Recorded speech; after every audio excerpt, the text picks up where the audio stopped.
Also sie hat schon ein klares Ziel, das heißt eine neue Gesellschaftsform, eine neue Staatsform auf diesem Planeten zu etablieren. Es gibt den Begriff die neue Weltordnung, Novus oder Seclorum, wir finden es auf der Dollarnote. Das heißt, unser Ziel ist ein langer Plan, eine neue Struktur und ein neues Weltsystem aufzubauen. Kann man das so sagen? Oder? Und es kann ja auch kein Geheimnis sein, wenn die Freimaurerei es selbst auch so äußert. Ich habe vielleicht noch ein zweites, was ich dazufügen könnte. Es soll nur eine einzige freimaurerische Regierung für die ganze Welt eingesetzt werden. Es soll nur ein einziges unsichtbares Oberhaupt geben. Von ein Zitat aus einer Freimaurerzeitung aus dem Jahre 1873.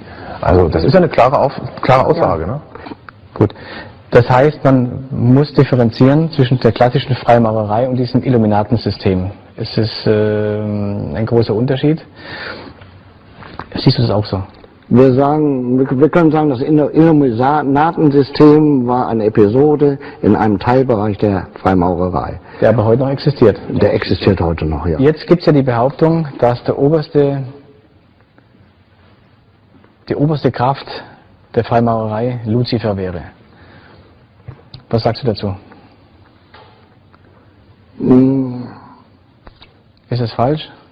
Nein, einerseits ist es falsch, wenn dadurch der Eindruck hervorgerufen würde, die Freimaurerei unterliegt der Herrschaft Luzifers und die Freimaurerei unterwirft sich Luzifer.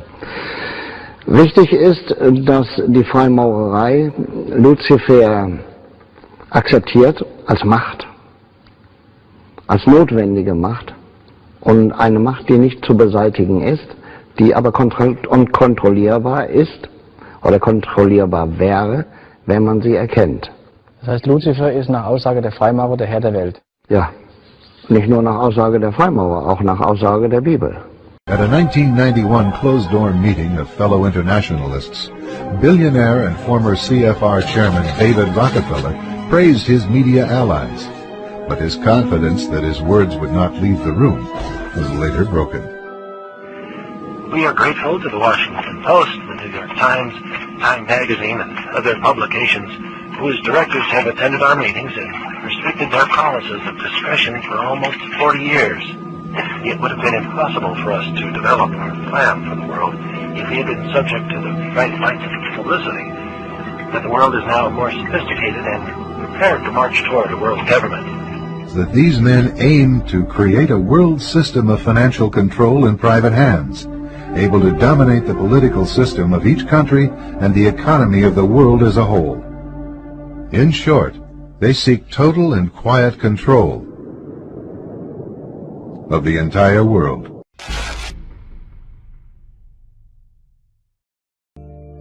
Around the same time that John D. Rockefeller seized U.S. media, he also hijacked U.S. medicine.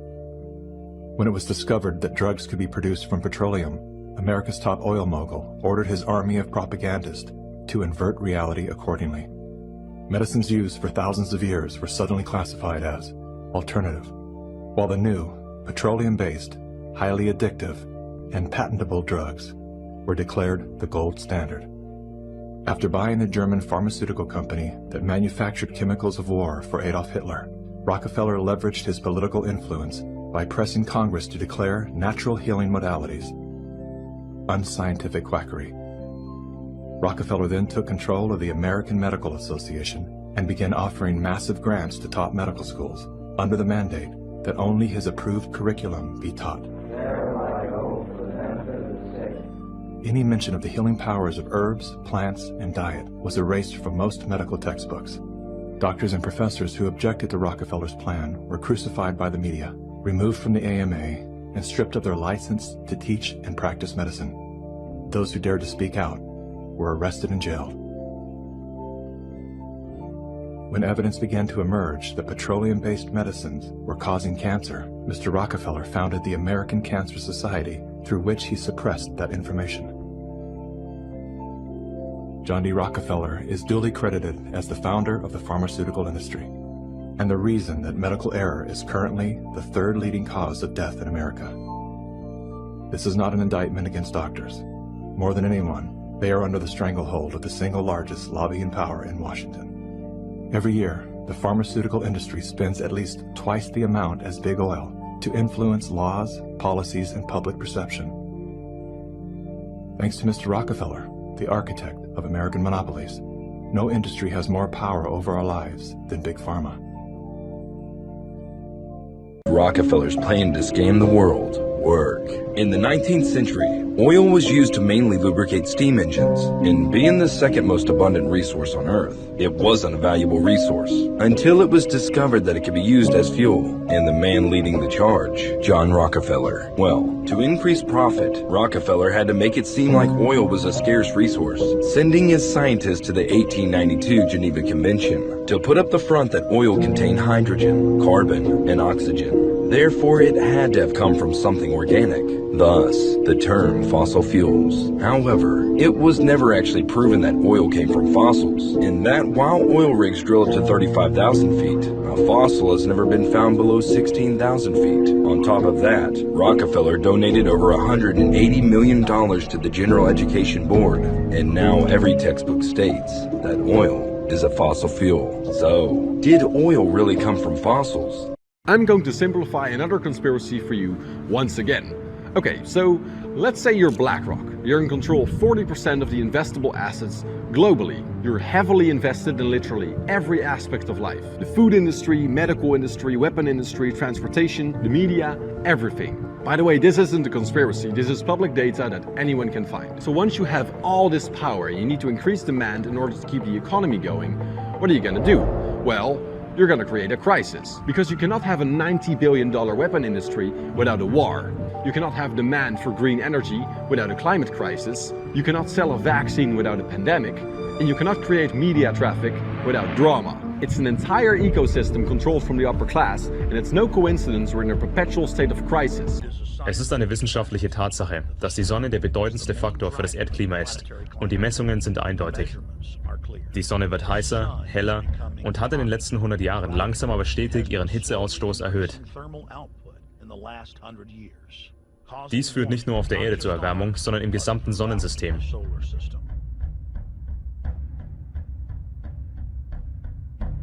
Aber die wissenschaftlichen Fakten und sogar die Reihenfolge der Planeten waren einem der Hauptveranstalter von Live Earth ziemlich egal, als wir mit ihm sprachen.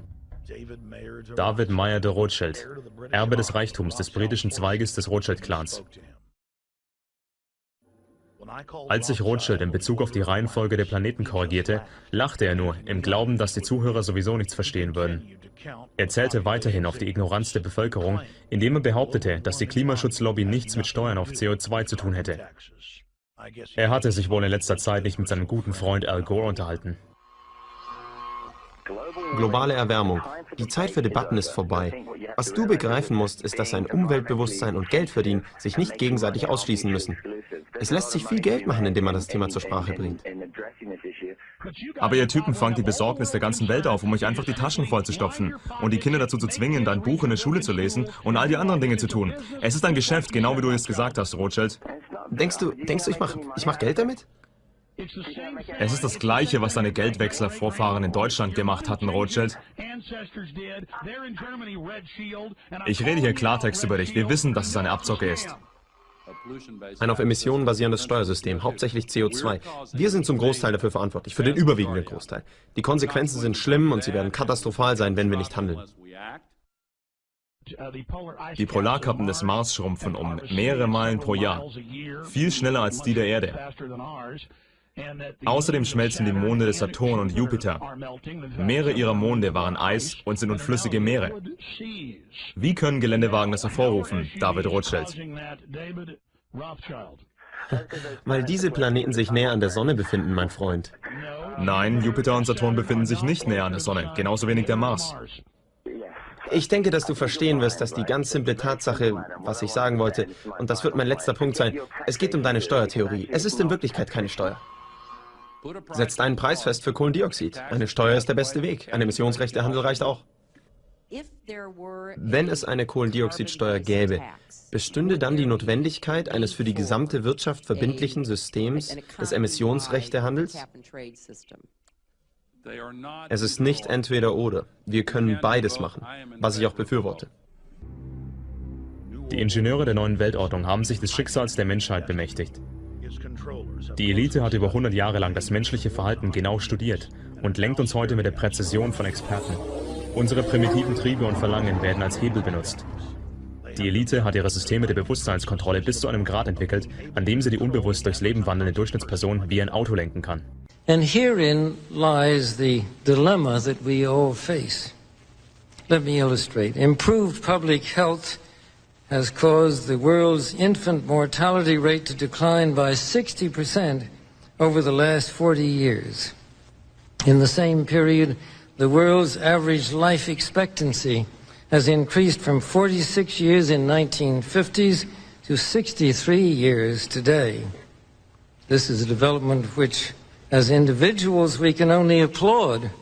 However, the result of these positive measures is a world population that has risen during the same short period of time geometrically to almost 6 billion people and could easily exceed 8 billion by the year 2020. The negative impact of population growth on all of our planetary ecosystems is becoming appallingly evident. In particular, the rapid growing exploitation of the world's supply of energy and water is a matter of deep concern, and the toxic byproducts of widespread industrialization have increased atmospheric pollution to dangerous levels. Unless nations will agree to work together to tackle these cross-border challenges posed by population growth, overconsumption of resources, and environmental degradation, the prospects for a decent life on our planet will be threatened. The recent UN meeting in Cairo is appropriately focused on one of these key issues, population growth.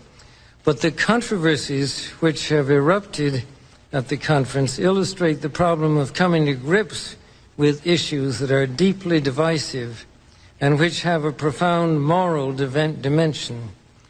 The United Nations can and should play an essential role in helping the world find a satisfactory way of stabilizing world population and stimulating economic development in a manner that is sensitive to religious and moral considerations.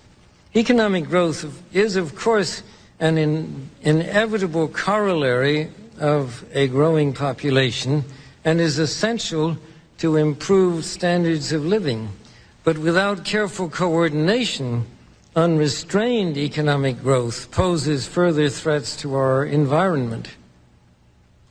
This was a major subject of discussion at the conference in Rio de Janeiro on the environment 2 years ago.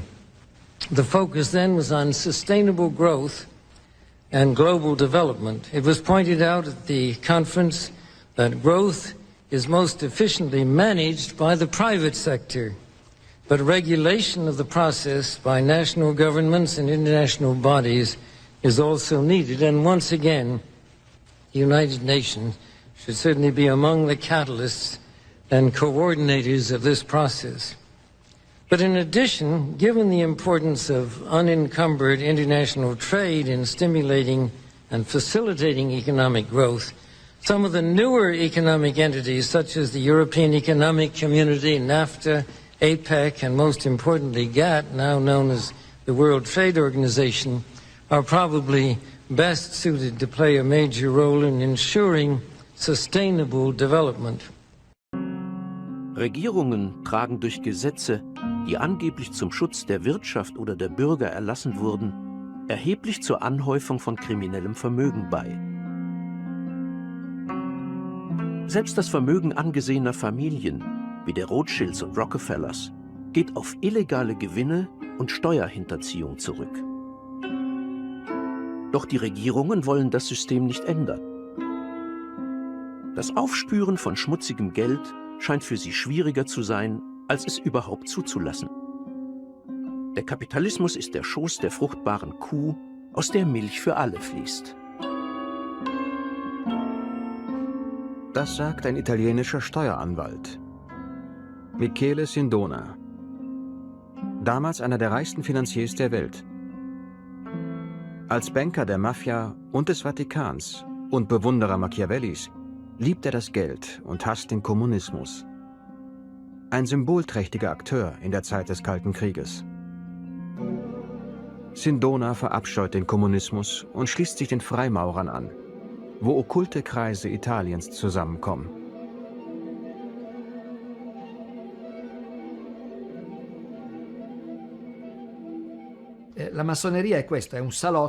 Bei den Freimaurern trafen der Bankier, der Chef des Geheimdienstes, der Politiker und der Geschäftsmann aufeinander. Auch kriminelle Organisationen waren vertreten. Damals vor allem die Cosa Nostra. Es ist die Zeit des Wirtschaftswunders.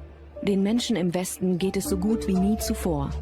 Aber eine Angst macht sich breit, dass es mit dem Wohlstand bald vorbei sein könnte, weil es durch den medizinischen Fortschritt mehr und mehr Menschen auf der Welt gibt, vor allem in den Entwicklungsländern.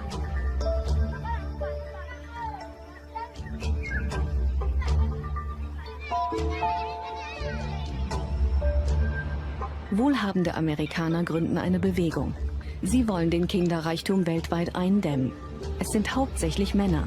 Von bekannten Wissenschaftlern zu Superreichen wie John D. Rockefeller III. Männer mit Einfluss und Verbindungen in die obersten Etagen der amerikanischen Regierung.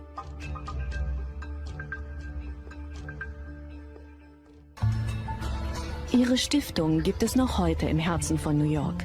Die Ford Foundation, die Rockefeller Foundation, die private Stiftung mit Namen Bevölkerungsrat. Von hier aus verbreiten sie die Angst vor einer Bevölkerungsexplosion und steuern weltweite Maßnahmen zur Dezimierung von Menschen in Entwicklungsländern. Mit dem Thema befasst sich der Historiker Matthew Connolly von der Columbia University. Seine Recherchen und Erkenntnisse zu dieser Bewegung hat er in einem Buch niedergeschrieben. Der Bevölkerungsrat sah sein Mandat nicht nur darin, das Bevölkerungswachstum zu kontrollieren, sondern auch die Qualität der Bevölkerung zu verbessern. Sie wollten die Geburtenraten bei den Menschen senken, die aufgrund ihrer Anzahl die Welt dominieren könnten. Besonders bei denen, die sie für die falschen Eltern hielten, die immer mehr arme Kinder in die Welt setzten. Dieses Gedankengut hält 1966 auch Einzug in die amerikanische Politik. Präsident Lyndon B. Johnson knüpft Bedingungen an Entwicklungshilfe. Eine davon: das Empfängerland muss seine Bevölkerung reduzieren. In Indien herrschen zu der Zeit Dürre und Hunger. Der Präsident telefoniert mit seinem Agrarminister. Du sagst deinen Leuten noch heute, dass ich wissen will, wie viel Getreide wir spenden, aber auch, was wir dafür bekommen. Dass wir damit viele hungrige Kinder ernähren, braucht mir keiner zu sagen. Aber was bekommen wir als Gegenleistung von Gandhi? In der Regel ja nur einen Tritt in den Hintern.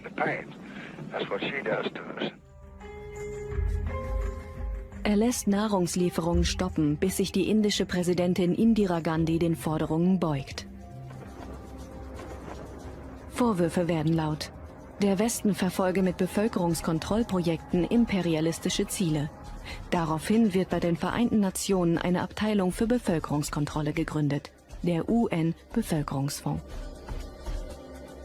Westliche Regierungen schleusen Millionen für Bevölkerungsreduktion durch diesen scheinbar neutralen Kanal.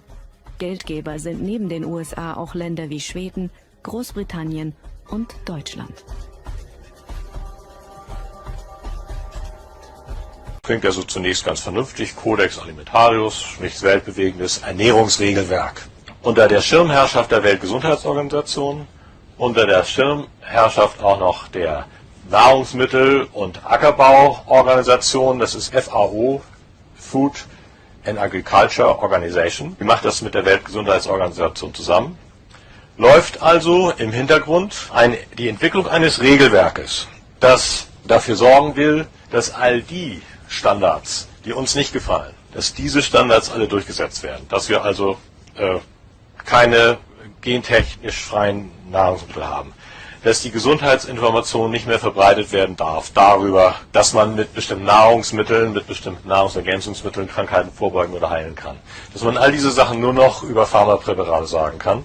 Daran wird im Hintergrund, wie Herr Eckert schon sagte, mit einer undurchsichtigen Zahl von 27 Komitees gearbeitet, die sich jedes Jahr einmal treffen. Da gibt es ein Komitee in Bezug auf Vitamine und Mineralstoffpräparate. Es gibt ein Komitee in Bezug auf die Etikettierung von Nahrungsmitteln. Was darf man auf Etiketten schreiben? Oder was soll nicht auf die Etiketten? Nämlich, dass Nahrungsmittel gentechnisch verändert sind. Das soll überhaupt nicht mehr auf die Etiketten. Dass Sie also jetzt hier in der Schweiz oder in Deutschland oder in Österreich nicht mehr unterscheiden können, ist es gentechnisch verändert, was drin oder nicht. Und daran wird gearbeitet, international, von verschiedenen Gremien. Und diese Regeln werden schließlich, wenn sie dann endgültig verabschiedet sind, für alle Mitglieder der Welthandelsorganisation, unter anderem auch Deutschland und die Schweiz, bindend sein. Zum Verbraucherschutz selbstverständlich, das haben die sich ganz oben auf die Fahne geschrieben. Verbraucherschutz, wir wollen euch nur schützen, dafür, dass ihr zu viele Vitamine und Mineralstoffe nehmt. Wir sorgen für eure Gesundheit, aber wenn man sich die Sache genau anguckt, ist das reine Fassade. Dahinter werden nur die Geschäftsinteressen der Chemie- und Pharmaindustrie ausschließlich verfolgt. Es ist eine internationale Mafia. Und wenn man sich sieht, welche Stiftungen auch dahinter stecken, hinter dieser Entwicklung, ja nicht nur solche großen Chemiekonzerne und Saatgut- und Gentechnikkonzerne wie Monsanto oder Syngenta, sondern auch bestimmte Stiftungen, wie zum Beispiel die Ford Foundation, Ford Stiftung, oder die Rockefeller Foundation. Und man muss dazu wissen, dass diese noch andere Zielsetzungen haben. Die haben schon genug Geld. Das ist also nicht mehr deren Zielsetzung. Aber die Philosophie ist, es gibt zu viele Menschen auf diesem Planeten. About how we can support you, if there's any ways that we can support you with these disgusting trolls that go after you. It is, the money is there. If we can save the banks, then we can save the world. I mean...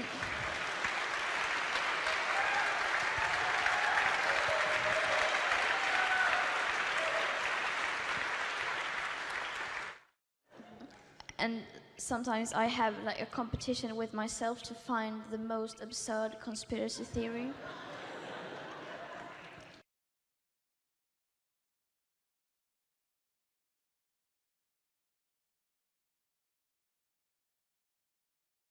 When I was a cadet, what's the cadet motto at West Point? You will not lie, cheat, or steal, or tolerate those who do. I was the CIA director. We lied, we cheated, we stole. It was like we had entire training courses. It reminds you of the glory of the American experiment. In the CIA, we didn't give a hoot about democracy. I mean, it was fine if a government was elected and would cooperate with us, but if it didn't, then democracy didn't mean a thing to us. And I don't think it means a thing today. Ever tried to meddle in other countries' elections? Oh, probably, but it was for the good of the system in order to avoid communists from taking over. For example, in Europe, in 47, 48, 49, the Greeks and the Italians, we don't do that now, though? We don't mess around other people's elections, Only for a very good cause. Can you do that? Do a Vine video on a former CIA director. Only for a very good cause in the interests of democracy. All right, thanks for being here. It's always great. Behörden und auch in den Datenschutzbeauftragten zu stärken. Weil uns geht es doch wirklich darum, die Menschen sind teilweise so sorglos im Internet. Wir brauchen doch nur mal die Konstruktion bei Facebook uns anschauen. Wir brauchen auch uns nur mal diese Struktur von Facebook insgesamt aufbauen, weil Facebook ist geschaffen worden, um Menschen auszuspähen, um wirklich die Geheimnisse in Anführungsstrichen zu bekommen. Das ist ja ein nachrichtendienstliches Instrument. Das wird auch von der CIA finanziert. Ja, natürlich. Der Vorstandsvorsitzende oder der zweite Mann in diesem Vorstand da oben ist ja ein ehemaliger CIA-Mitarbeiter. Aber da geben 700 Millionen Menschen ganz locker ihre Daten ein. Und keiner regt sich drüber auf. Das finde ich in so einer Situation ist etwas, wo wir insgesamt drüber nachdenken müssen. I personally investigated the Oklahoma City bombing case. Huge cover-up. Jack Kennedy's assassination, huge cover-up. Bobby Kennedy's assassination, huge cover-up. World Trade Center, huge cover-up. Okay. Terrorism. They're using it as an excuse to take away our constitutional rights and our civil liberties. cosmic flame. The Bilderbergs,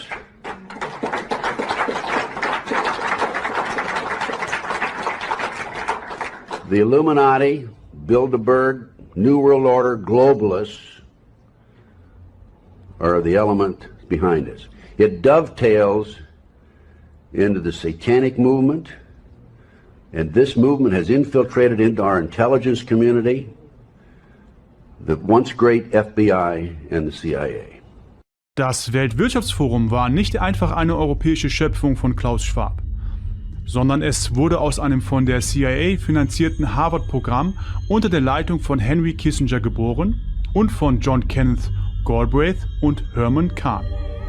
Schwab hatte ein amerikanisches Elite-Polit-Team, das im Schatten arbeitete und ihm bei der Schaffung der in Europa ansässigen globalistischen Organisation, dem späteren WEF, unterstützten. I just saw this from Wall Street Silver, and it's got 4.7 million views. So let's just start there. It says his days are numbered, referencing me. They will make it look like an accident. He is likely correct. The CIA does this, and it is used for blackmailing their assets in high places to keep them in line. Hollywood actor Jim Caviezel says CIA operates world's biggest pedophile ring. Well, let me explain something to all of you in the world that think that I'm a little girl and I'm afraid of you. I'm not scared in the least bit. God brought me into Hollywood to become an actor. He asked me to do that. He was my intel officer, the greatest God, the only God. And he loved me enough to give me a purpose in my life because I was the lowest of the low at that time. And I would gladly trade my life to save these little ones because the screaming that I heard was so horrific. I can't sleep at night. At 3 in the morning, for whatever reason, I can hear it. So, like David, I love my God. I love him so much, I would give my life for him. Do you understand that? My life is okay, especially if it saves these little ones. So I want you to understand that when you try to do what you did to me on the Passion of the Christ, change the world narrative, you never scared me, and you don't scare me now. And it's also, I just want to say, I love General Flynn and how he gave his life. And guys like that inspire me. Warriors that I work with, SEAL teams that I work with. Not the media. Yes, there's good media, like Lara Logan, people that are giving their lives. They actually go down there, not your stupid fact checkers. And by the way, do you have to go to fact checking school? Where, is that like a doctorate degree, a master's degree? I'm asking Christians, public forget about, Christians, wake up. Stop fearing the devil more than you fear God. Stop being afraid. Stop, unlike you, I know I'm going to die someday. I'm not going to die by my own hand. I'm not going to commit suicide. I'm not, it may happen from an accident, and this has happened before, after the Passion of the Christ. That's right, 2009. Look up that date on Our Lady of Feast of Mount Carmel, what you tried to do. I'm not afraid of you. I got the Blessed Mother, she's with me. Our Lady of Guadalupe, she's with me. But our Lord Jesus Christ, who I love with all my heart, I do not fear you at all. You should fear God.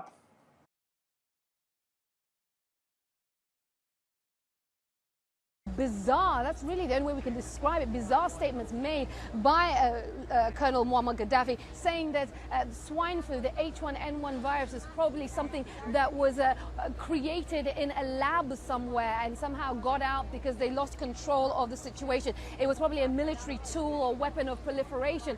You already heard him say that the Security Council should be renamed the Terror Council, calling for basically the United Nations to be reorganized and the General Assembly to be the key body, the key powerful body in this organization. Und dann wird man zu zentralistischen Systemen hingehen, die natürlich schneller sind. Das ist das Brückenbaubeispiel von Ihnen, China. Da gibt es eben keine Opposition und keine Mitbestimmung. Und wenn die Fehler machen, dann werden die trotzdem nicht abgewählt. Vielleicht gibt es mal irgendwann eine Revolte in China. Aber erst einmal ist das System effizienter. Wollen wir das oder wollen wir das nicht? Und ich glaube, dass die Entscheidung kann man nicht ökonomisch treffen. Die kannst du nur wertegleitet treffen und sagen, ja, also ich würde sagen, ja, das wollen wir. You know, we partnered with Google, for example. If you Google climate change, you will, at the top of your search, you will get all kinds of UN resources. We started this partnership when we were shocked to see that when we Googled climate change, we were getting incredibly distorted information right at the top. So we're becoming much more proactive. We own the science, and we think that the world should know it, and the platforms themselves also do. Gemeinsames Zeichen bedeutet auch im Rahmen dessen, worüber wir diskutieren, nämlich einer neuen Weltordnung. Und dann sagt der Bundeskanzler, nö, ich fahre alleine. In Elmau wird das Treffen am Mittag zu Ende gehen. So soll eine neue Weltordnung nach Ende des Ukraine-Krieges avisiert werden. So soll eine neue Weltordnung nach Ende des Ukraine-Krieges avisiert werden. Auf Schloss Elmau wird der G7-Gipfel heute Mittag zu Ende gehen. So soll eine neue Weltordnung nach Ende des Kriegs avisiert werden.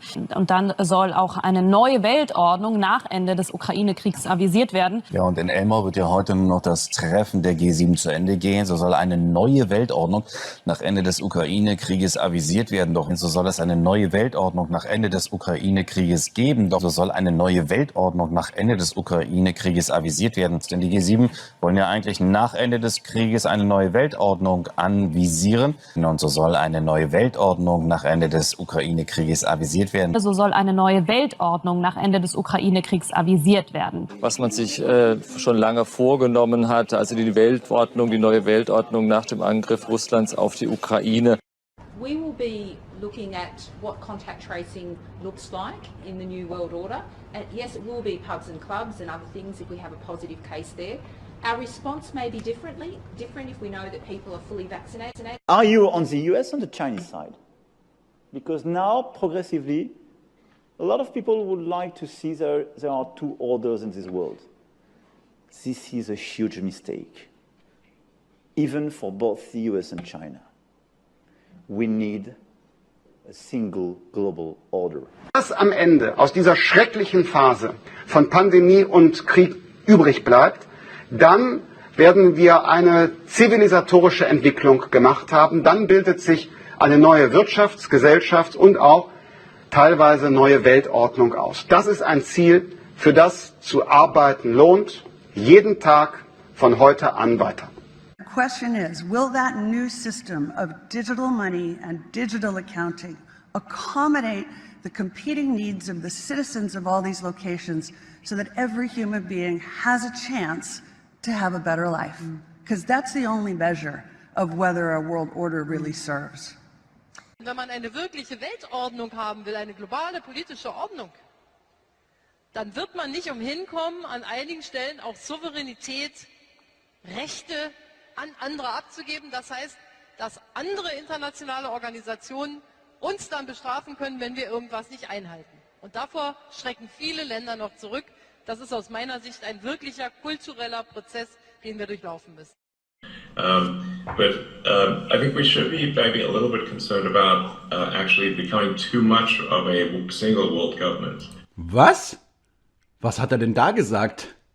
Auf dem World Government Summit sagt jetzt Elon Musk auf einmal, wir sollen aufpassen, dass wir gerade nicht zu einer Weltregierung werden. Challenge to the New World Order to make it an acceptable and fruitful New World Order was to make it clear enough. Ich glaube, eine neue Weltordnung wird entstehen, weil sie entstehen muss. An irgendeinem Punkt wird ein Equilibrium entstehen zwischen den verschiedenen Einflüssen und das wird dann die Weltordnung sein. Aber es könnte auch die Weltordnung des Chaos sein. Still they don't know what are the rules of the game, the new game of the post-Cold War.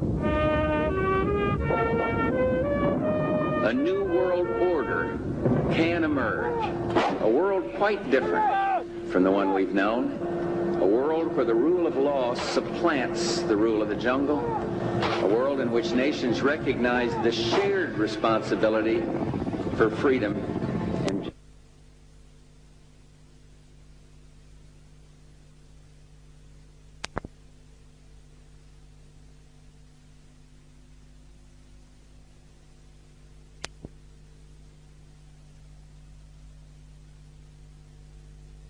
Unser erstes Interview ist mit einem ehemaligen Beamten, der wegen seiner jahrelangen Tätigkeit im australischen Geheimdienst anonym bleiben muss.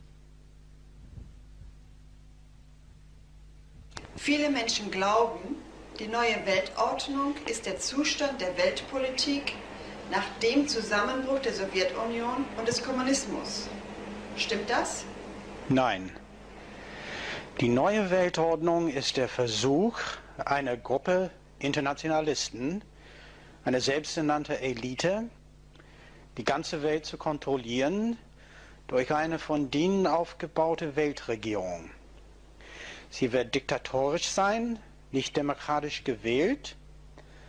Und da sie nicht gewählt werden, brauchen sie auch keine Rücksicht auf uns zu nehmen.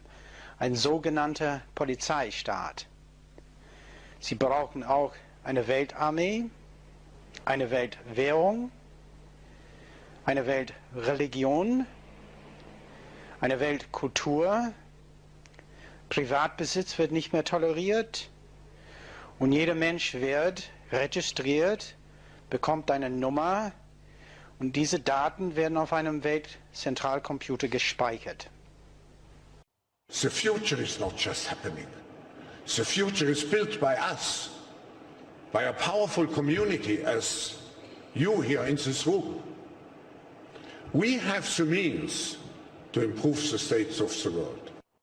We're developing, through technology, an ability for consumers to measure their own carbon footprint. What does that mean? That's where are they traveling? How are they traveling? What are they eating? What are they consuming on the platform? So, individual carbon footprint tracker. We need to accept that there will be some pain in the process. The pace that we need will open up for missteps. It will open up for shortages on energy. It will create inflationary pressures, and maybe we need to start talking about that pain is actually worth it. If you have all the money in the world, the last thing you have to worry about is inflation. It's our problem, not theirs. They're busy ruling the world. And shady George Soros says if we don't make their ideas a reality, civilization is done for. Fighting pandemics and climate change, avoiding nuclear war, maintaining global institutions have had to take a backseat to that struggle. That's why I say our civilization may not survive. Wenn genügend viele Leute in Europa genügend arm sind, sodass sie im Wesentlichen keine Ressourcen mehr verbrauchen können, also die Armut besteht darin, dass sie kein Auto fahren können, im Winter nicht heizen können und kein Fleisch mehr essen können, dann löst das aber die Energie- und Klimaprobleme. Also man kann die im Prinzip sehr einfach lösen, wenn man einen Großteil der Menschen daran hindert, an Wohlstand zu partizipieren. Hello, everybody. I'm Nicholas Thompson. I'm the CEO of The Atlantic, and I will be your moderator today. We are going to have an incredible session. Star of the show is Nita Farahani. She is a futurist and legal ethicist at Duke, and she's so smart and so interesting. You're going to learn a ton. This is how it's going to work. We're going to watch a short video. She's going to come on stage and talk, and then we're going to do a little Q&A, questions from the audience, and that'll be a wrap, and you'll leave enlightened and excited. So, first off, a video. It's going to make you see the future and understand a wonderful future where we can use brainwaves to fight crime, be more productive, and find love. Let's roll. You're in the zone.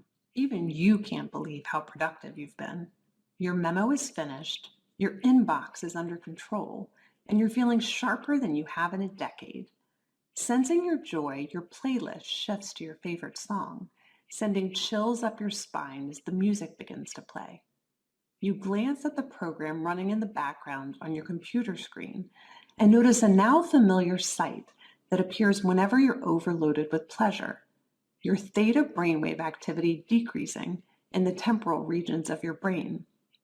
You mentally move the cursor to the left and scroll through your brain data over the past few hours.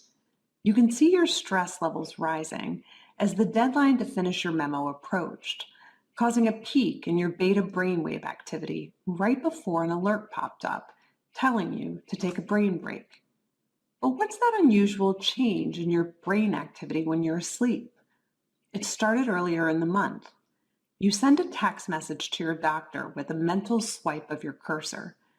Could you take a quick look at my brain data? Anything to worry about? Your mind starts to wander to the new colleague on your team, whom you know you shouldn't be daydreaming about, given the policy against intra-office romance. But you can't help fantasizing just a little. But then you start to worry that your boss will notice your amorous feelings when she checks your brain activity and shift your attention back to the present. You breathe a sigh of relief when the email she sends you later that day congratulates you on your brain metrics from the past quarter, which have earned you another performance bonus. You head home jamming to the music, with your work-issued brain-sensing earbuds still in. When you arrive at work the next day, a somber cloud has fallen over the office. Along with emails, text messages, and GPS location data, the government has subpoenaed employees' brainwave data from the past year. They have compelling evidence that one of your coworkers has committed massive wire fraud. Now, they're looking for his co-conspirators. You discover they are looking for synchronized brain activity between your coworker and the people he has been working with. While you know you're innocent of any crime, you've been secretly working with him on a new startup venture. Shaking, you remove your earbuds.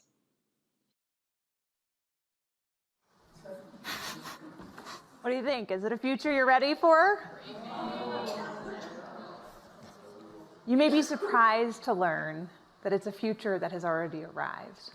Everything in that video that you just saw is based on technology that is already here today.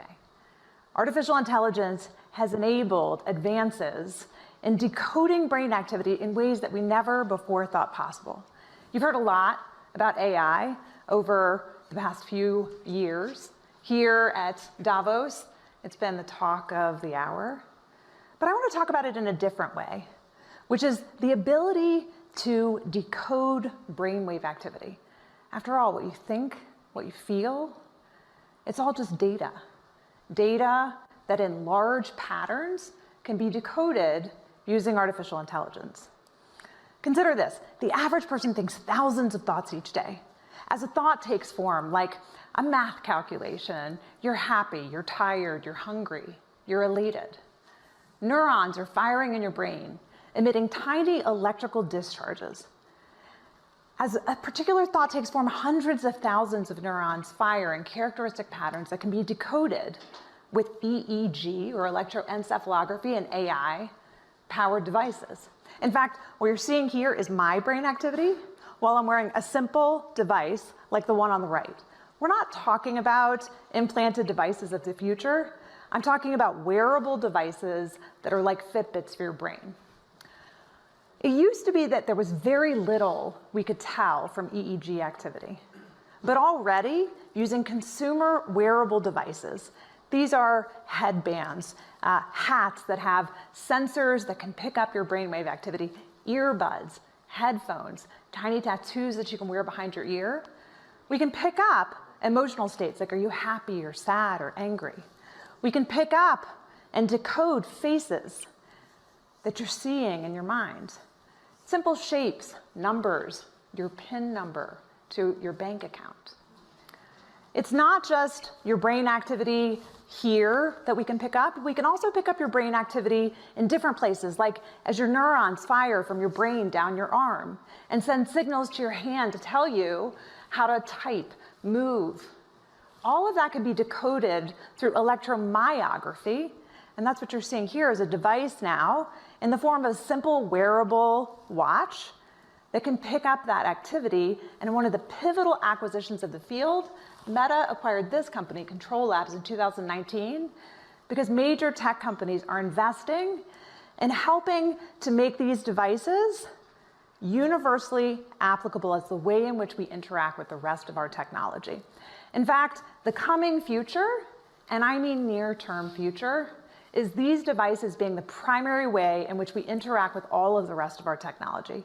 Rather than a mouse or a keyboard, you can simply swipe with your mind. Move your hand more seamlessly when you're in VR or AR. Use your brain as the way in which you interact with all of the rest of your technology, which is an exciting and promising future, but also a potentially scary one, a transformative one, one that will change the way that we interact with other people and even how we understand ourselves. The future is not just happening. The future is built by us, by a powerful community as you here in this room. We have the means to improve the status of the law. The technology now is, and digital technologies mainly have an analytical power. Now we go into a predictive power, and we have seen the first examples, and your company very much involved into it. But then the next step could be to go into a prescriptive mode, which means you do not even have to have elections anymore, because you can already predict, and afterwards you can say, why do we need elections? Because we know what the result will be. The easiest way to grab people's attention is to make them frightened. This is how we are built, really, as animals. So if you want to distract the public from issues like government corruption, or like deteriorating healthcare system, or deteriorating education system, the best thing is to find an external enemy that threatens the survival of the nation, and immediately that gets all the attention.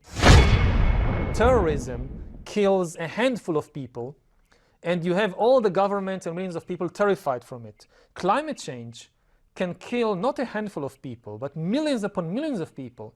And we should place climate change far above terrorism. There is less room to criticize the government, because then you are immediately labeled a traitor.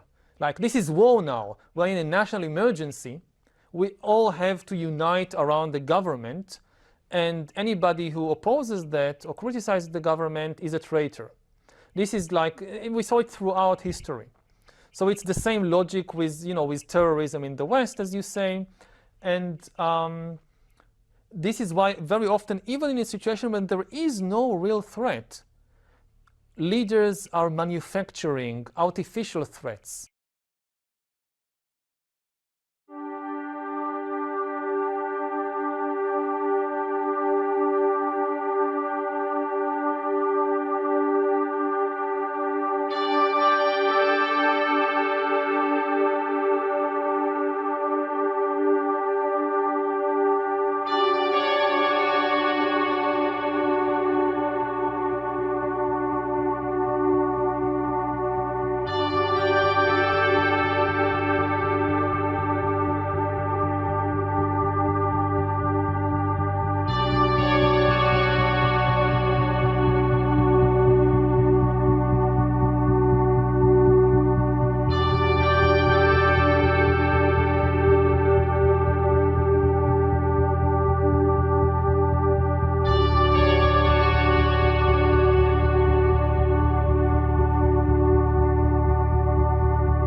Ein Interview, das Sie der Welt gegeben haben im Dezember, das hat Irritationen ausgelöst, weil Sie nämlich zur künftigen Klimapolitik und Klimakrise gesagt haben. Ich würde ihn gerne mal, wenn ich könnte, fragen, warum er immer die Hand an seiner Brille hält und so macht. Das hat, ja, was könnte es sein? Was glauben Sie? Sie wissen es. Ich weiß es. Ich weiß es auch. Es sind schon konkrete Zeichen, die da mitgeteilt werden. Ja, aber wir wissen es ja beide. Welche Zeichen sind es? Ja, sagen Sie es. Ich darf es ja nicht sagen, aber Sie dürfen es sagen. Ja. Sie möchten Ihren Job behalten? Ich darf es ja nicht sagen, aber Sie dürfen es sagen. Ja. Sie möchten Ihren Job behalten und ich möchte mein kleines, bescheidenes Leben auch in Ruhe weiterleben. Zur Bewältigung des Klimawandels seien Maßnahmen nötig, so, und dann jetzt wörtlich, die analog zu den Einschränkungen der persönlichen Freiheit in der Pandemiebekämpfung seien. Wie haben Sie das denn gemeint? Alles Teil des Plans. Auch Heidi Klum zeigt sich sehr gerne mit den Zeichen der Sekte. Ob das böse Auge oder die Teufelshörner oder das Wow of Silence, das freimaurische Schweigegebot. Wow. I'll just call you Paul, is that all right? Just call me Paul, is yeah. that okay? Thanks for coming on.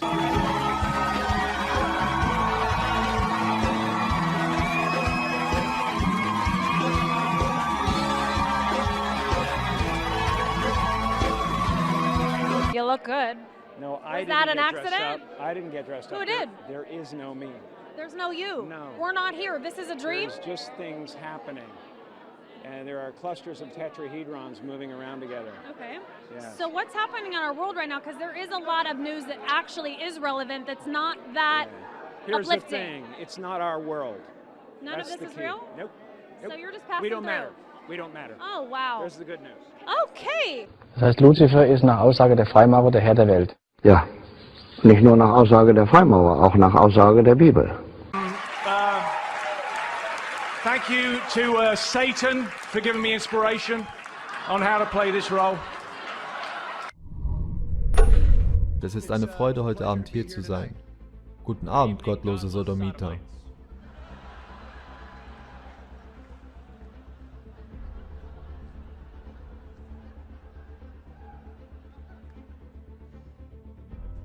Was machst du? Ich erzähle die Wahrheit, John. Wir sind in Hollywood, im Bauch der Bestie. Kannst du nicht einfach vorne ablesen? Ich lese ab, und zwar hier. Du kannst den Brei da vorne ablesen. Eine Wortspielshow ist kein Brei. Realistisches Fernsehen feiert den Zustand der Menschheit.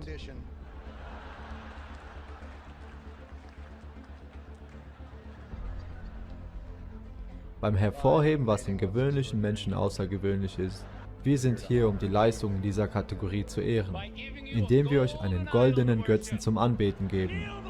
Knie nieder vor deinem Gott, Babylon.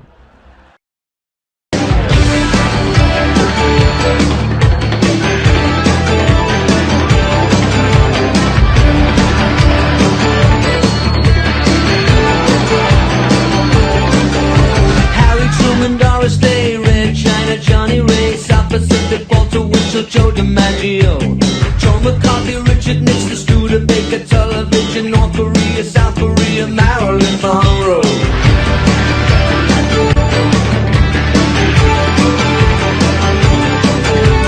Rosenberg, H-Bomb, Sugar Ray, Panmon, John Randall, the King and I, and the Catcher in the Rye, Eisenhower vaccine, England's got a new queen, Marciano, Liberace, satire, and a goodbye. We didn't start the fire, it was always burning since the world's been turning. We didn't start the fire, well we did ignite it, but we tried to fight it. Joseph Stalin, Alan Cobb, Nasser and Prokofiev, Rockefeller, Campanella, Communist Bloc, Roy Cohn, one for all, Toscanini, Dacron, Gen, Food Falls, rock around the clock.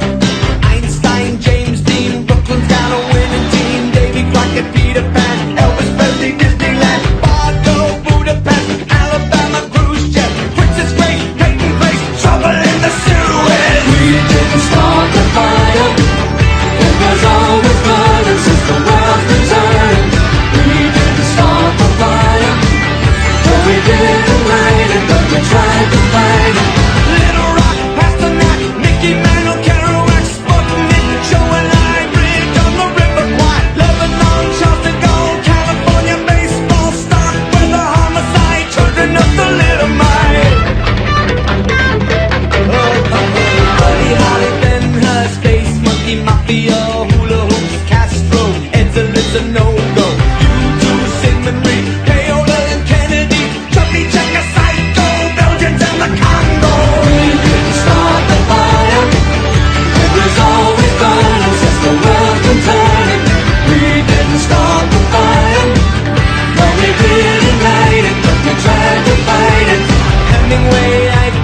stranger in a strange land, in Berlin, Bay of Pigs invasion, Lawrence of Arabia, British Beatlemania, Old Miss, John Glenn, distant beats, Patterson, Pope Paul, Malcolm X, British politician, sex, JFK, blown away. What else do I have to say? We didn't start the fire.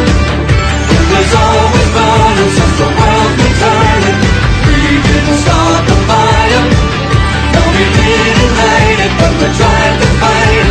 But control, Ho Chi Minh, Richard Nixon, back again. Moonshot, Woodstock, Watergate, punk rock, Bacon, Reagan, Palestine, terror on the airline, Ayatollahs in Iran, Russians in Afghanistan, Wheel of Fortune, Sally Ride, heavy metal, suicide, foreign debts, homeless vets, AIDS, crack, burning kids, hypodermics on the shore, China's under martial law, rock and roller, cola wars, I can't take it anymore. We didn't start the fire.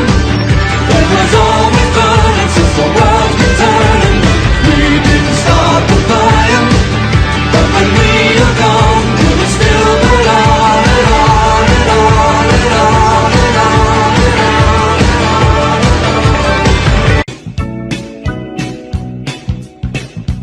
Oh, here she comes. Watch out, boy, she'll chew you up. Oh, here she comes. She's a man eater. Oh, here she comes. Watch out, boy, she'll chew you up. Oh, here she comes. She's a man eater.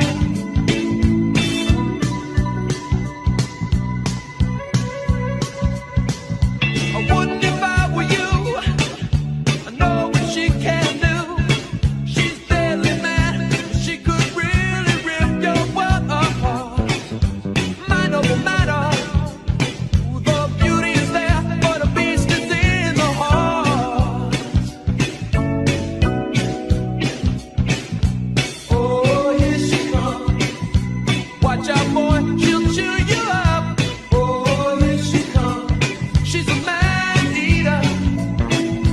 Oh, here she comes. Watch out, boy, she'll chew you up. Oh, here she comes. She's a man eater.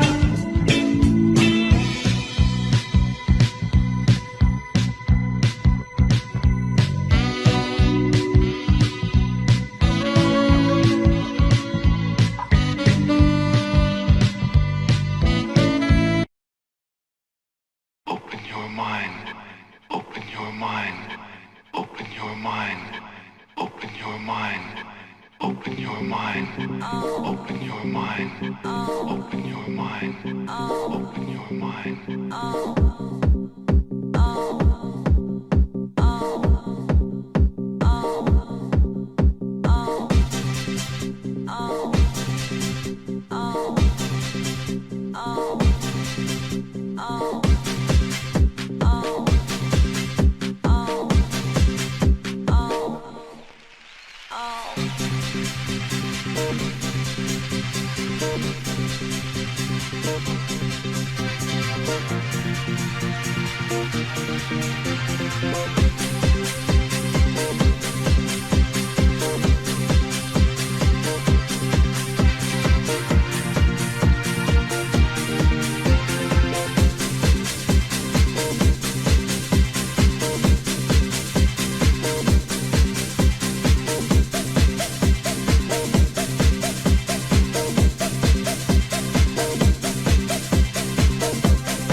Oui, les célébrités sont sataniques, mais il ne faut pas mettre à l'écart des personnalités comme Elon Musk, qui a un Baphomet en photo de profil. Parce qu'au final, le satanisme, c'est l'aspect religieux du transhumanisme, qui vise à fusionner l'homme avec la machine, pour nous contrôler entièrement. Vous pensez qu'Elon est un génie, qui va faire de vous des super humains? Non, non, vous allez devenir des sous-humains, parce que son projet vise à vous déshumaniser, en faisant passer ça pour du progrès technologique. Donc vous n'allez pas vivre sur Mars, et il n'y a aucune voiture dans l'espace. En revanche, il va bien vous enfoncer une puce dans le crâne.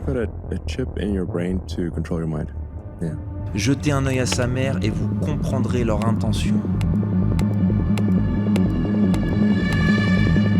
Vous allez finir sur un disque dur, comme nous dit sa copine Grims,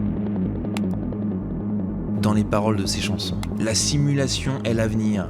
Bébé, branche-toi, télécharge ton esprit. Vous faire capituler, prêter allégeance. L'IA régnera. Bref, soumettez-vous à l'intelligence artificielle.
Schau mal, der Bush, bei jeder Gelegenheit macht er dieses Spiel. Er stellt sich hin, das kann er, oder? Sich erkennen geben. Ich gehöre zu Luzifer, sagt er damit. Er gibt mir die Macht, verstehst du?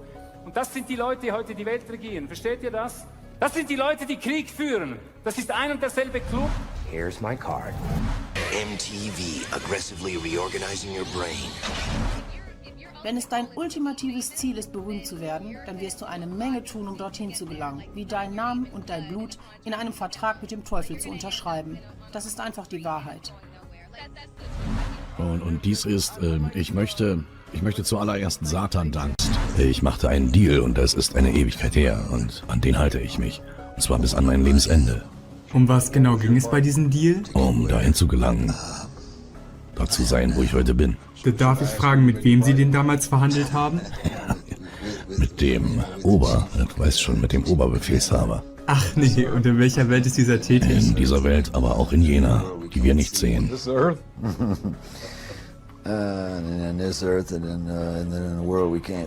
Zitat Marilyn Manson. Musik ist die stärkste Form der Magie. John Lennon. Das Christentum wird weggehen, verschwinden und schrumpfen. Darüber muss ich nicht streiten. Ich habe recht und das wird sich beweisen. Wir sind jetzt populärer als Jesus. Marilyn Manson.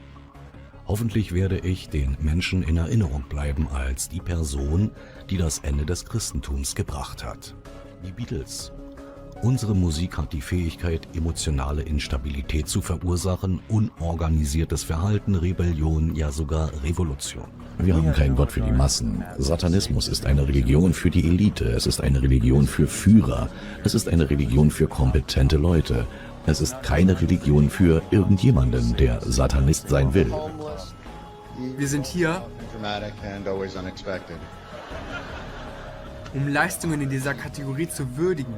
Indem wir ihnen ein goldenes Idol zum Anbeten geben. Kniet nieder vor eurem Gott, Babylon.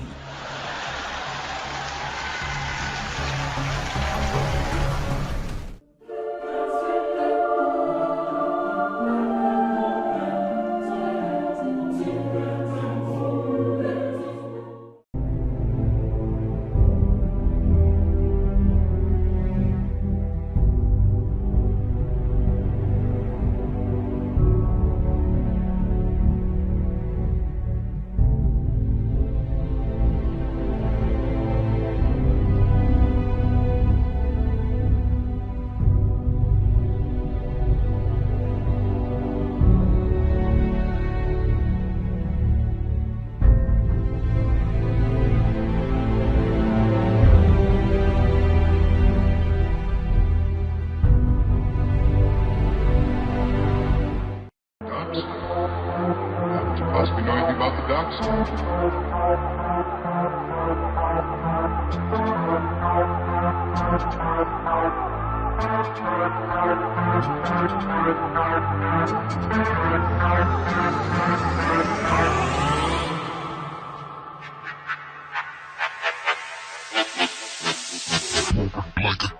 Like a cookie.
So let's go to the Pope and see what he wears and how he displays it.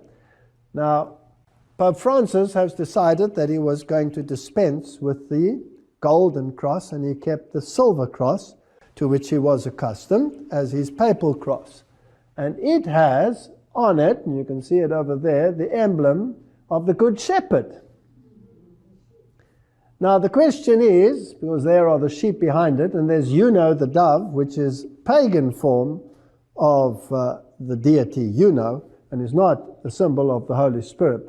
The question then is this Good Shepherd representing Jesus, or is it representing the god Pan? And Pan, of course, is Satan. That's what it is. Now you will see that he has his arms crossed, like this. Now Jesus is never depicted with his arms crossed like this, but the god Osiris is always depicted with his arms crossed. And as we have seen, the cross is a symbol of victory and a new order which will be brought in by the coming Messiah, which is of course the worship of Lucifer, which precedes the coming of Christ. So this god here, by the very nature, is the god Pan. But am I now on speculative ground? So let's go to his predecessor and retired current Pope, who happens to be Pope Benedict. And there he is. And this is his coronation. And he's receiving a mitre. And on his mitre, there is a deity displayed.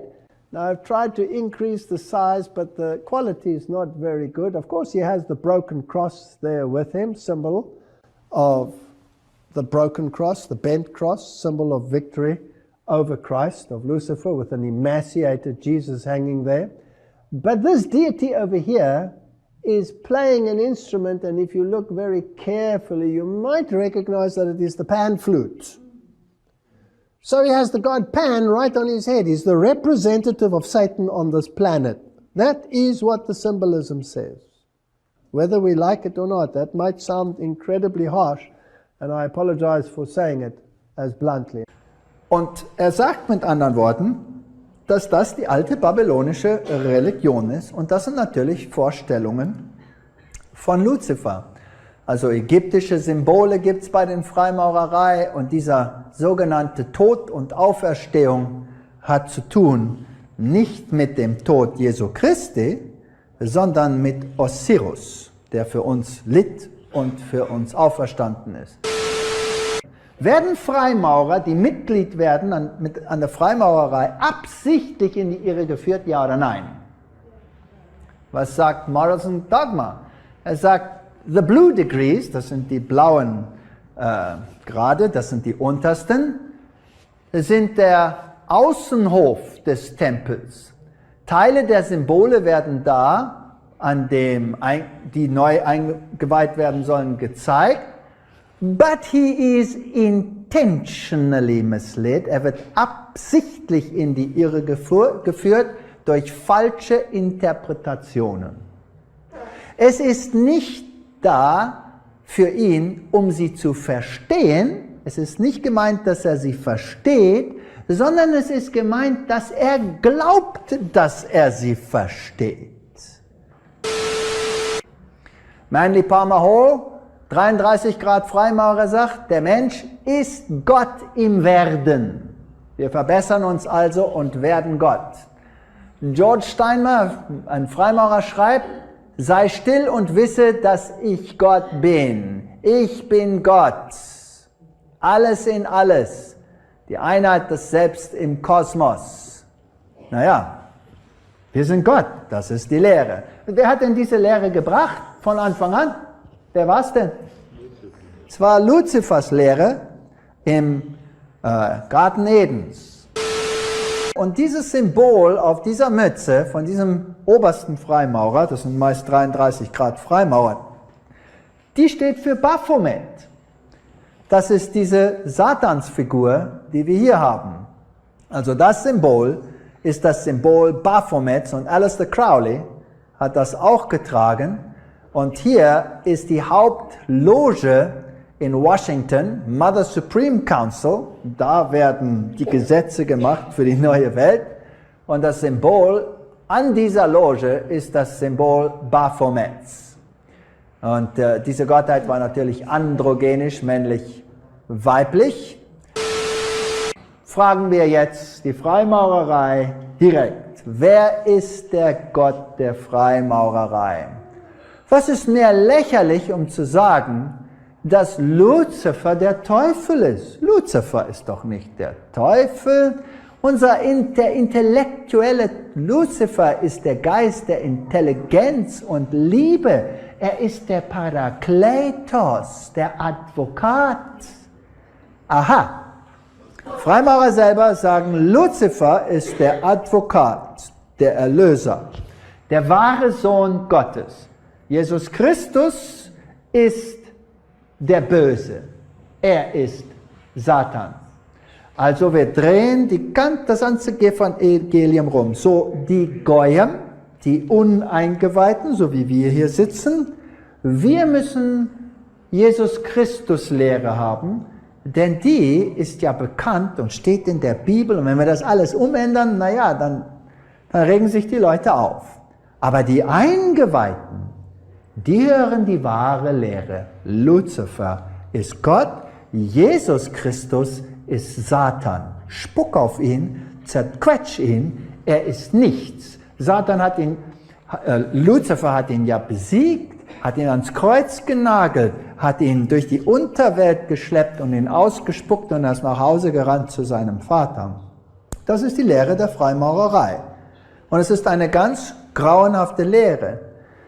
Und ich habe es gesucht in all ihren eigenen Geschriften und überall findet man die gleiche Lehre. Luzifer ist der Lichtträger, zweifle nicht dran. Er ist der Luftträger. Morals and Dogma, Seite 321. Glaubt mir, es steht da. Noch eins. Der Teufel ist die Verpersönlichung vom Atheismus und Götzendienst. Und somit gibt es einen anderen Teufel, den sie nicht gut sprechen. Die Bibel sagt, Satan wird sich verstellen als ein Engel des Lichts. Und das ist genau, was er tut. In diesem Zitat sagt Albert Pike, dass alle Freimaurer vom 30. Grad bis zum 33. Grad es hören dürfen, dass Luzifer Gott ist. Luzifer ist ihr Gott. Unglücklicherweise, sagt er, ist Adonai auch Gott. Ja, Luzifer ist Gott, aber unglücklicherweise ist Adonai auch Gott. Wenn man weiß, dass sie 33 oder 30 oder 32 Grad Freimaurer sind, wissen sie dann, dass sie Luzifer anbeten, ja oder nein? Ja. Und dann sagt Pike auch, was die Geschichte der Zukunft sein soll, wie dieses Reich herbeigebracht wird, welche Kriege geführt werden und wie das Christentum vernichtet werden soll. Aber darüber in einem anderen Vortrag. Es soll geschehen, durch Ordnung aus dem Chaos zu schaffen. Und das ist die Löse der Freimaurerei. Es steht auf ihren Dokumenten, da ist es Ordo ab Chao, Ordnung aus Chaos. Zu tun, die Freimaurer selber sagen, es ist Osiris. Und wenn die Freimaurer es auf der Dollarnote angebracht haben, dann für wen steht es? Für Jesus oder für Luzifer, frage ich euch. Steht doch für Luzifer, für niemand anders. Und alle die Symbole sind Sexualsymbole. Dann ein Ding, worüber die Freimaurer noch sehr, sehr stolz sind, dass sie was bauen hier. Wo stehen sie denn drauf?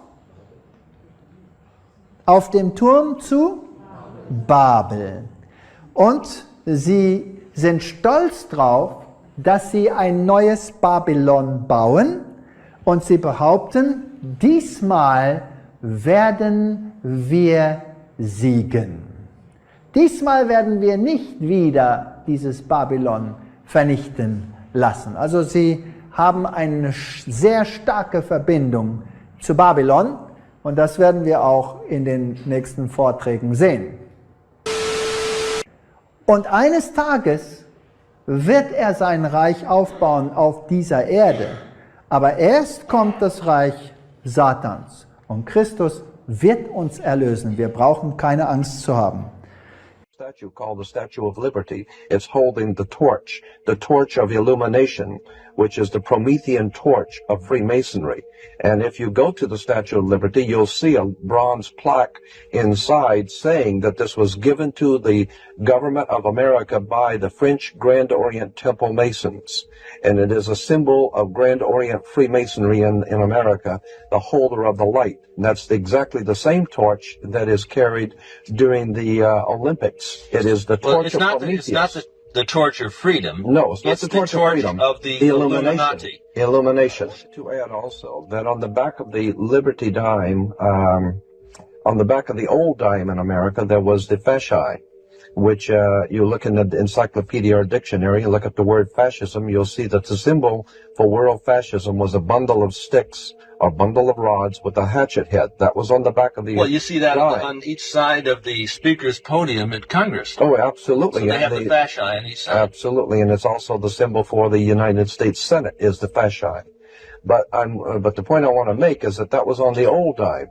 Now, on the new dimes, you will see it has been transplanted a torch instead of the old fasci, because fascism was used at one time to prepare the world for the New World Order. Now the New World Order is in place. That's why on the dollar bill it says Novus Ordo Seclorum is New Order of the World. Le religioni sono un cammino per arrivare a Dio.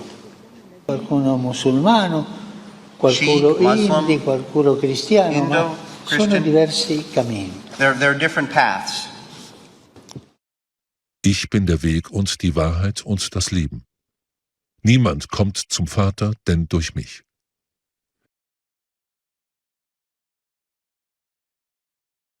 So, the ancient religion of Babylon, they all have one thing in common: the sacred feminine.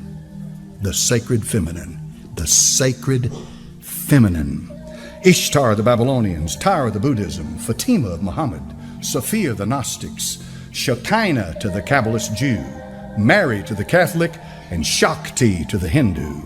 These all have one thing in common: the sacred feminine. And the sacred feminine is going to take you back to the source of light, because the light that resides in that place that Plato talked about, you need a path to get back to that light. Listen, this is important. She is the one to take you to that light. Now I'm going to give you a guess. Tell me this morning, who do you think that light is? You remember what this subject's all about? Lucifer. He's the light bearer.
Also Kindersex, auf ein bisschen Brutalität.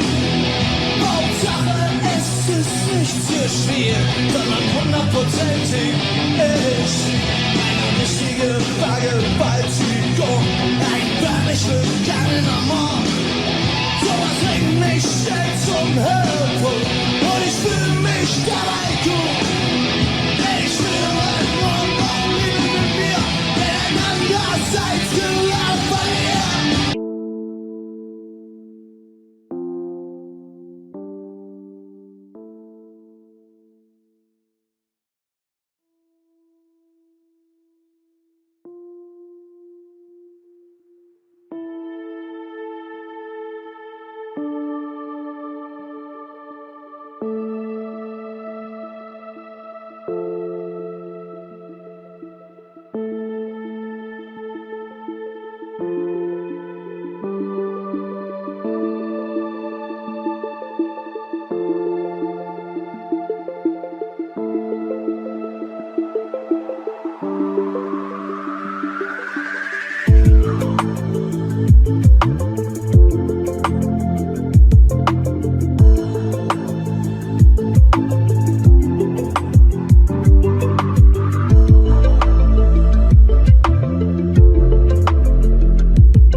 Es gibt da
Is Jay-Z really in the Illuminati? Is Donald Trump? Is Katy Perry? Am I?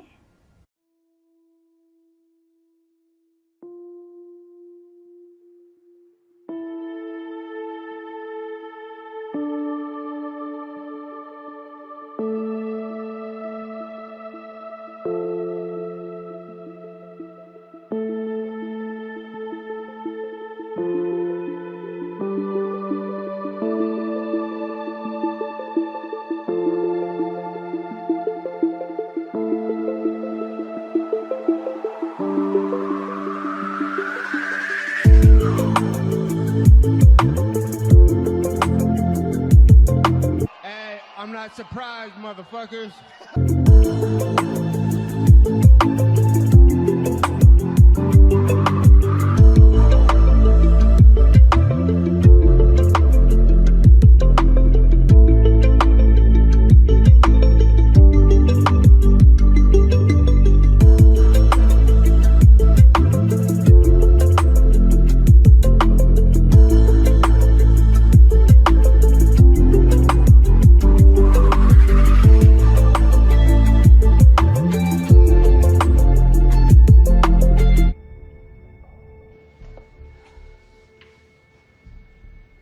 Movement of the planets, elliptical orbit, heliocentricity. Sorry, I don't think there's anything that could be interpreted as a... Wait. Do that again. What is that? Wait, it's a watermark. And there's a line of text. Go back. It's in English. English? My English. English wasn't used in the Vatican. It was too polluted. It was free thinking. It was a language of radicals like Shakespeare and Chaucer. Here's another one. The path of light is laid, the sacred test. Would you write this down as I dictate? Sorry, Professor, no time.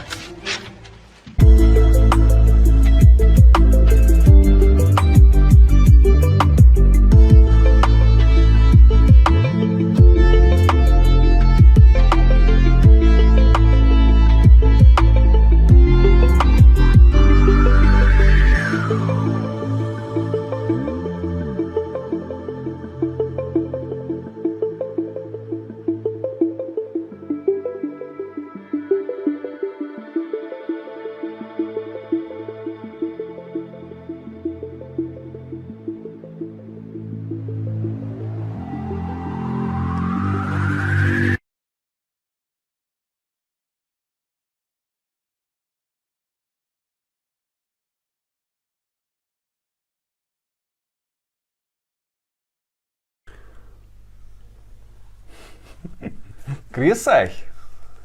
Sieht nichts aussehen. Ja, nicht. Ja.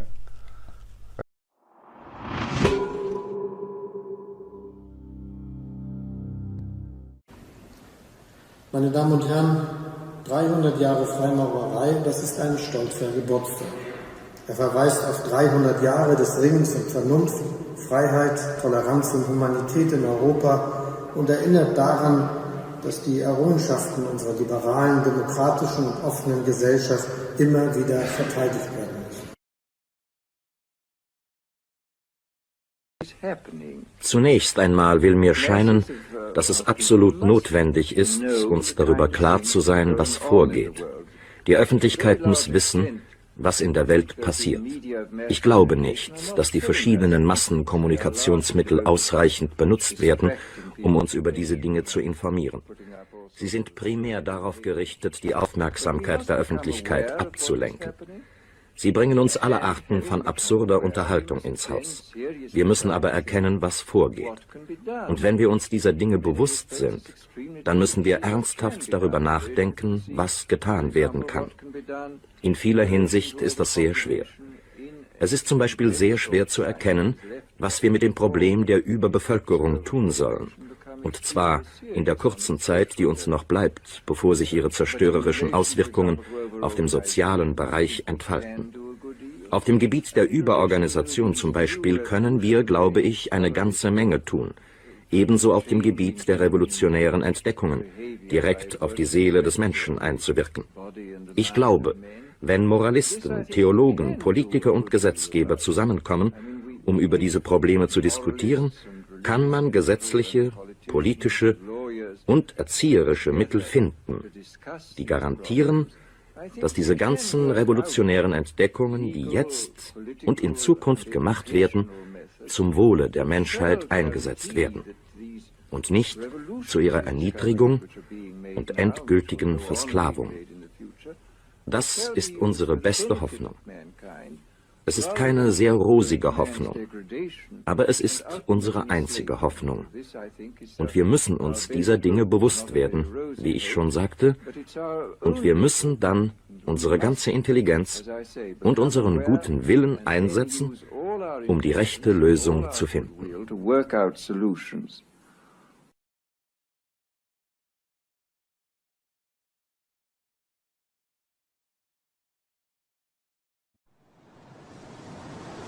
But he left one final warning. 1984 is, I believe, a quite terrifying masterpiece. So terrifying, in fact, I don't think I should like to read another like it. I am not absolutely dissatisfied with it. I think it is a good idea, but the execution would have been better if I had not been under the influence of TB when I wrote it. You once claimed that you have an ability to face unpleasant facts. Is that what you've demonstrated in 1984 by drawing an accurate portrait of the future? I think that allowing for the book being, after all, a parody, something like 1984 could actually happen. This is the direction the world is going in at the present time. In our world, there will be no emotions except fear, rage, triumph and self-abasement. The sex instinct will be eradicated. We shall abolish the orgasm. There will be no loyalty except loyalty to the party. But always there will be the intoxication of power. Always, at every moment, there will be the thrill of victory, the sensation of trampling on an enemy who is helpless. If you want a picture of the future, imagine a boot stamping on a human face forever. The moral to be drawn from this dangerous nightmare situation is a simple one. Don't let it happen. It depends on you.